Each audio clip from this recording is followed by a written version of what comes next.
Welcome, my dear friend, to another quiet story about the strength hidden in gentleness. Tonight, we listen to the tale of a young monk, a soul eager to prove his worth, hoping that every sound of the temple bell could bring him closer to his master's praise. But life, as it often does, had a softer lesson to offer. That true peace is not found in the sound itself, but in the silence that follows. So, as you breathe slowly, let the noise of your day fade away, and together, we will walk into the stillness where wisdom begins to whisper. In the heart of a quiet mountain valley stood an old temple, its roof darkened by years of rain and time. Every dawn, the sound of the great bronze bell rolled across the hills, carrying peace to the villages below. Among the monks who lived there was a young novice named Tenzin. He was earnest, disciplined, and full of longing to be seen, to be praised, to be enough. While the older monks moved slowly, Tenzin hurried through every task, sweeping the courtyard before the sun rose, serving tea before anyone asked, and striking the temple bell louder than anyone else. The abbot, an elderly monk with calm eyes, often smiled in silence. He saw through Tenzin's restlessness, but chose not to speak. Not yet. Each morning, when Tenzin raised the wooden mallet, he imagined his master listening. He struck hard, hoping the echo would carry his devotion to heaven. But deep inside, his heart trembled, not from reverence, but from the weight of unspoken expectation. Sometimes, after the bell's final note faded, a strange emptiness followed. The sound vanished, but peace did not arrive, and though he didn't understand why, Tenzin struck the bell even harder the next day.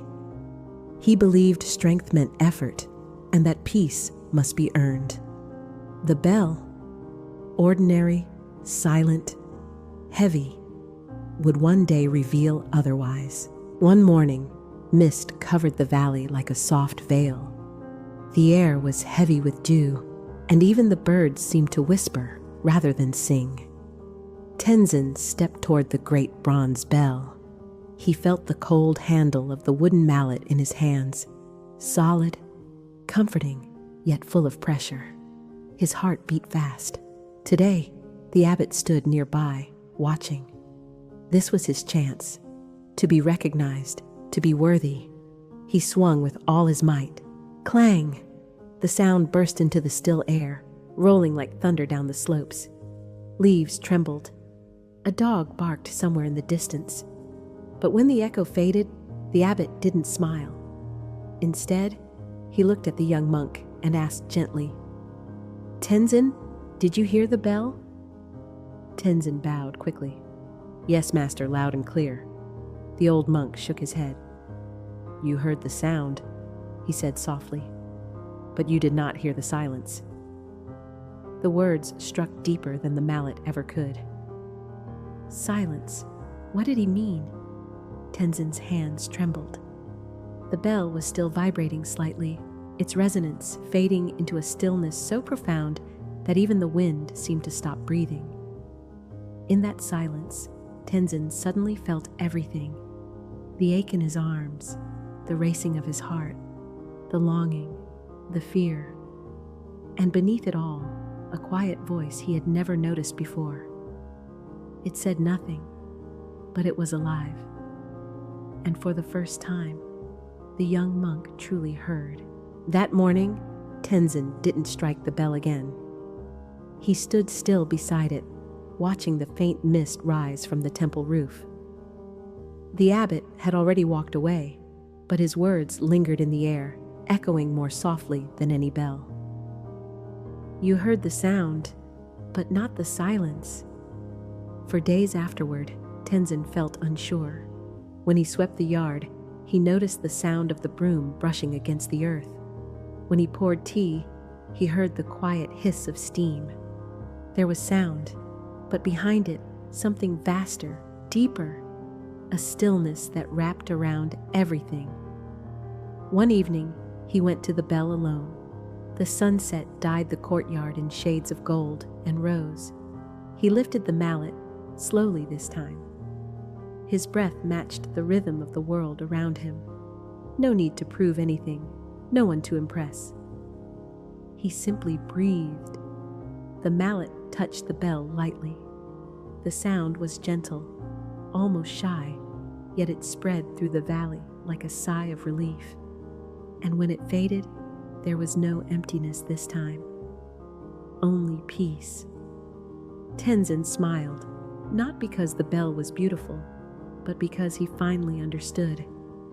The silence had always been there, waiting inside him, patient as dawn.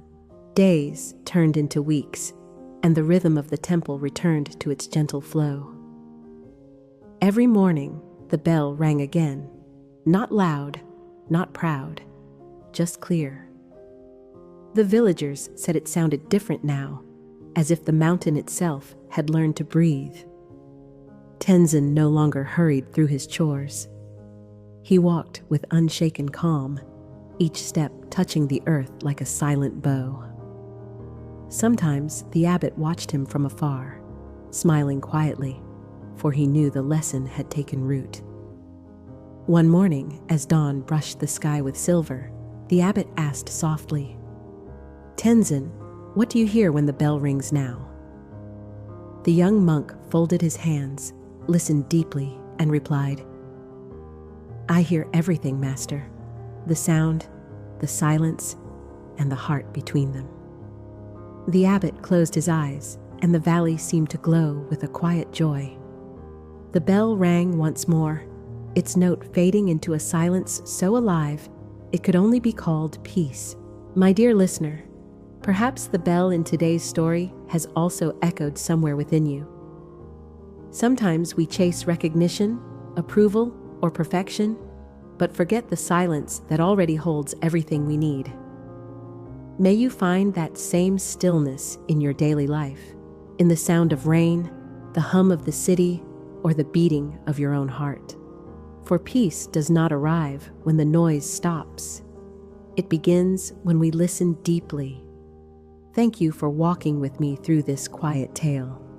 Until we meet again, may your days be calm, your heart open, and your own bell ring softly from within.